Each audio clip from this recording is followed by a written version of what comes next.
Mountain State Mysteries contains adult content that may not be suitable for all audiences. Listener discretion is advised. I'm your host, Mark Covey. And I'm Courtney. And this is Mountain State Mysteries.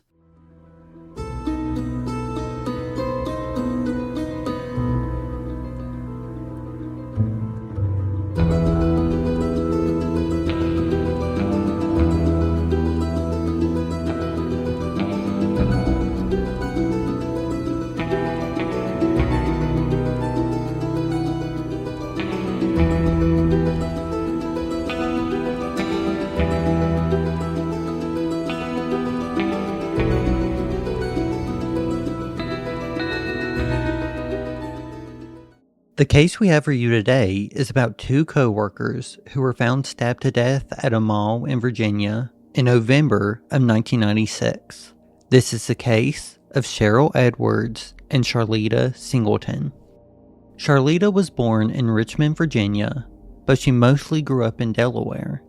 After high school, Charlita went to complete several business courses as a step into her new life. She married a man named David in Delaware in 1978, and the two went to have 6 kids together, 3 boys and 3 girls. In 1988, 8 years before the murders, Charlita and her family moved back to Richmond. David said that Charlita had a passion for jazz and running.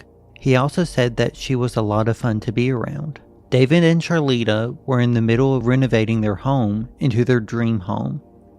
Despite the amount of effort it took to be involved in such a big project like that, they somehow managed to do it while raising their 6 kids and both managing a full-time job. Charlita was the assistant manager of All For One, a dollar store at the Cloverleaf Mall. It was at this dollar store where Charlita would meet Cheryl Edwards. Cheryl was a cashier at All For One and a school crossing guard. The 2 jobs were a must for her. She was supporting herself and her son. With our research, we noticed that little is known about Cheryl's life, but we do know she lived near Richmond, not too far from the All For One. It's said that she was a great mother and that she was actually close with her mother, who would watch her son while he wasn't in school. From our research, we aren't sure what the relationship was like, but we take it that Charlita and Cheryl were strictly co-workers. We have heard they had a really good working relationship. The Cloverleaf Mall opened in 1972, and it was the first regional mall in the area. It has stores like JCPenney's. I know I could name off so many other stores and it would be a walk down memory lane for people. Like most malls, the atmosphere started to go downhill. There was a major shoplifting problem, drug and alcohol violations, auto thefts. Most of the trouble would seem to come from teens who would hang out and end up causing the trouble. So the mall amped up patrol in the area. Off-duty police officers were hired to patrol the parking lots, and in all honesty, management felt like they were seeing an improvement. On November 7th, 1996, Charlita and Cheryl were scheduled to work the closing shift. The store closed at 9 p.m., but they did the closing duties. They left the store around 10 p.m. That night, Cheryl's mom, Robin, was watching her son. Robin actually lived in a retirement community, and he was staying with her until Cheryl came to pick him up. By 11:30, Robin began to grow concerned. Robin, along with one of Cheryl's brothers, headed to the mall to see if they could find Cheryl. When they got to the mall, it was around midnight. They both saw Cheryl's Pontiac Grand Prix in the parking lot. Charlita's car was parked right next to Cheryl's. Robin thought that maybe they were just in the store doing inventory. She thought that maybe she just forgot to tell her. So what her and her son did was walk to the back of the mall to the security door and explain what was going on to the officer who was working. The officer let them inside and they all walked to the All For One store. They all saw that the gate was down in front of the store. It's one of those gates that every mall has. It comes down from the ceiling, but you can still see through it. They saw that every light in the store was on, but one in the back of the store. The store was eerily quiet, so Robin called out for Cheryl, but she was met with silence. After waiting for a couple of hours, Robin called other family members to come to the mall so they could help search for Cheryl. They would even search a wooded area near the mall. Her family even went to a nearby nightclub to see if she was there. When they found out she wasn't there, around 4 a.m., they went back to the mall and called the police to report the situation. Around the time they contacted the police, Charlita's husband David arrived. From our research, it sounded like David fell asleep and woke up in the middle of the night and realized that Charlita never made it home, which caused him to drive to the mall. Once police made it to the scene, Robin, David, and a Chesterfield police officer walked together to the rear door of the All for One store. When they got to the door, they realized that it was unlocked. When the officer opened the door to walk inside, David caught a glimpse of disorder. When the officer stepped back out after a few minutes inside, he told Robin and David that everything was okay. Charlita and Cheryl weren't inside. He basically encouraged them both to go home. Robin and David found out later that Cheryl and Charlita were inside and that they'd both been murdered. Do you find yourself searching for a true crime podcast focused on West Virginia? Well, I have you covered. I'm Mark Covey, the host and creator of Mountain State Mysteries, where every Friday my co-host Courtney and I tell you about one of West Virginia's coldest unsolved cases. Tune into Mountain State Mysteries on your favorite podcast platform. Both Charlita and Cheryl sustained more than 10 stab wounds and cuts to their neck, chest, back, and head. However, the exact number of wounds has never been shared. They both had wounds on their hands and arms, showing that they fought their attacker, which is natural to do. You're going to defend yourself when someone is attacking you. Police said they were stabbed with a knife, but never said what type of knife it was. It was apparent to police that a struggle took place. The store's safe was found open. It was missing between $1,000 to $1,500. Other than the cash, the murderer took nothing from the women. Their wallets, checkbooks, and jewelry were all left behind. It's never been made clear if robbery was the killer's primary motive. The police actually pointed out that the murders, in particular, that the fact that Cheryl and Charlita were stabbed multiple times, which sometimes indicates there is a personal motive, but it also shows that the killer could have been scared and wanted to make sure the two were dead. The police actually explored a few possibilities of how the killer could have gotten into the store. They did learn that the rear door was double bolted and you needed a key to both open and close the door. None of the keys were missing and there was no key left in the lock. Since Charlita was the assistant manager, she was more than likely had the keys on her or would have been responsible for them.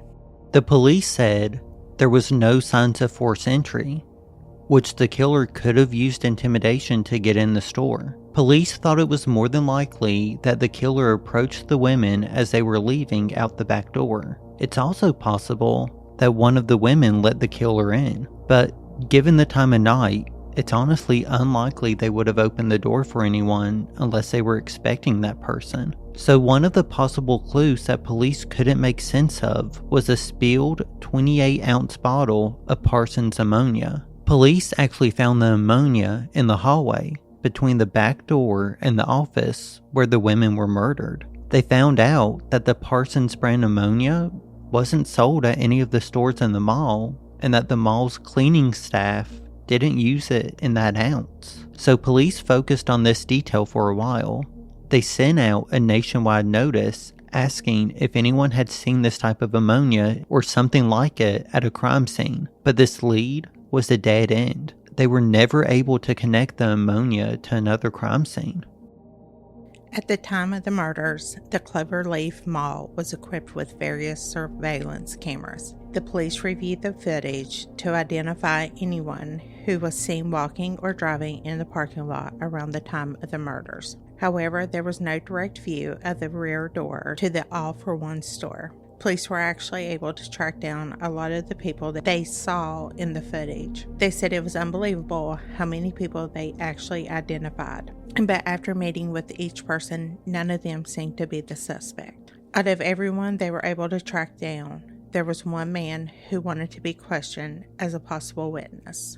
In an article from the Richmond Daily Times Dispatch, it said that there was a composite sketch that was developed and sent out shortly after the murders. Court, I put the sketch in your document. Can you describe it for everyone listening? So it shows a white male with dark hair and eyes. His eyebrows are pretty close together, kind of forming a unibrow. His nose is pretty large. He don't have a top lip, and he has a really bad receding hairline. Oh, he does. His hair really swoops down. It's like his eye is like the way the picture's showing, like his eyes are kind of... It would be his right eye if you saw him in person. It's like different than his left eye. Yeah, like the left eye is sloped a little. Yeah. So the sketch is pretty detailed. How could someone talk about a unibrow if they didn't get a good look at this man? But yet again, we aren't sure if this man had anything to do with the murders or not. There was a camera in the All for One store that was actually in a prime spot. It actually faced the hallway, so the killer could have been caught on camera. However, the tape in the camera hadn't been changed in like a month, and the hallway lights were off. The investigation led to a lot of dead ends. Investigators attempted to recreate what might have happened. They even played out every scenario. They sat in the parking lot after the mall closed to get a sense of what the area was like at that hour. They wanted to know any kind of activity could have been expected. Despite all of their efforts, they made little to no headway. At times, they actually wondered if the killer was from out of town. The mall was so close to the interstate, so it makes sense that someone could have gotten off of the interstate, committed the murders, and then hopped back on.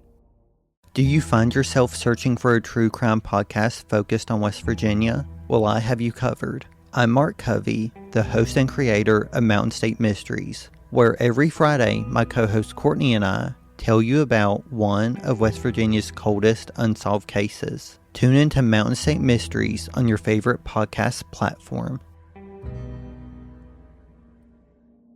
Lieutenant Andy Scruggs told the Richmond Daily Times Dispatch in 1997 that they considered the killer, quote, could have been someone passing through, looking for money, and happened to see two people coming out of the store at night. And God knows where they are now. Why did he have to kill them both? I don't know. Especially if it's a drifter. What are the chances of him getting caught if he doesn't stay in the area? End quote. I mean, does this make any sense? Kinda. To me, the killer would have to be super close to the back door to even know where the back door was. I mean, even at our local mall, I barely know where the back doors are at the mall. Like, I just drive by and I don't pay any attention. But with this being unplanned, if the person was from out of town or not, they would have to know how this worked. They would have had to be walking around that part of the mall. Both families worked to get more attention on the murders. Along with police, they approached various programs, Unsolved Mysteries, America's Most Wanted, just to have their murders featured in an episode, but they were unsuccessful. And that's really disappointing because we both know how hard it is to get coverage on a case, especially one like that. It just seems to be so cold at the time. The investigation turned into an examination of Charlita and Cheryl's backgrounds. They wanted to see if someone wanted to kill one of the women and disguise it as robbery. Like, this had to be explored. Just like any other case, you'd want to investigate that theory. But with how brutal the murders were, it seemed like it was necessary to learn if there was anyone in either of their lives who had motive to kill them. Basically, the further investigations got, the clearer it became that no one was out to get them. Cheryl and Charlita both lived pretty normal lives, going to work, spending time with their families, taking care of their children, none of which included developing enemies. Neither Charlita or Cheryl mentioned having any issues whatsoever with customers. No threats or really anything like that. There was basically no warning signs coming from them that someone could be casing the store at any point before the murders, which this doesn't mean someone could have been doing that without causing any attention to themselves. So I kind of want to backtrack to the robbery motive. So from what I can tell from my research, a lot of the employees at the mall were kind of shocked, and they honestly wondered why someone would target the dollar store out of all the stores in the mall. Like, this was a store where if you bought 5 items, you'd be paying $5 in some sale tax. It's not like you're at JCPenney's buying a dress or a suit, spending hundreds of dollars. So it's been hard to figure out why someone would rob and kill 2 women for $1,000 to $1,500 when you could have got more from any other store.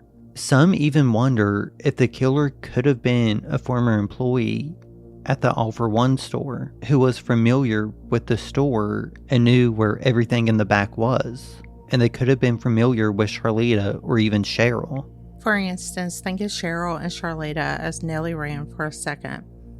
She was killed because she could have confessed and told the cops who killed Ray. So who's to say if Cheryl and Charlita knew the killer that they were only killed because the killer knew they would confess to the cops and the killer would have been caught with the robbery? During my research, I couldn't find if all of the former employees of the All for One store were investigated. I would like to think they were because this seems like a good possibility to me. To be honest, we aren't 100% sure if the killer was even a male. In all of the articles I've seen, the police just referred to the killer as a he. It also wasn't clear if they thought it was one person or multiple people who committed this crime. In 2011, the Cloverleaf Mall was demolished. It was already having issues and started to go downhill before the murders. They just added more to the uneasy feeling in customers and employees. You can look at it like the nail in the coffin for the mall. After the mall was demolished, the site became a combination of stores, restaurants, offices, and apartments, and it's now called the Stonebridge Shopping Center. In 2019, Cheryl's niece, who was 14 at the time of the murder, said, quote, "You can dress it up and make it new, but they'll never forget the tragedy that occurred there," end quote. As of today, the murders of Cheryl Edwards and Charlita Singleton are still unsolved. If you or anyone you know has any information on the murders of Charlita Singleton and Cheryl Edwards, please contact the Chesterfield County Police Department at 804-748-1251. If you find yourself enjoying Mountain State Mysteries, take a second to follow, download, and rate the show on your favorite podcast platform. Don't forget to follow us on Instagram, TikTok, and Facebook, all at Mountain State Mysteries. Do you have a case you want us to cover? Send us an email at mountainstatemysteries304@gmail.com.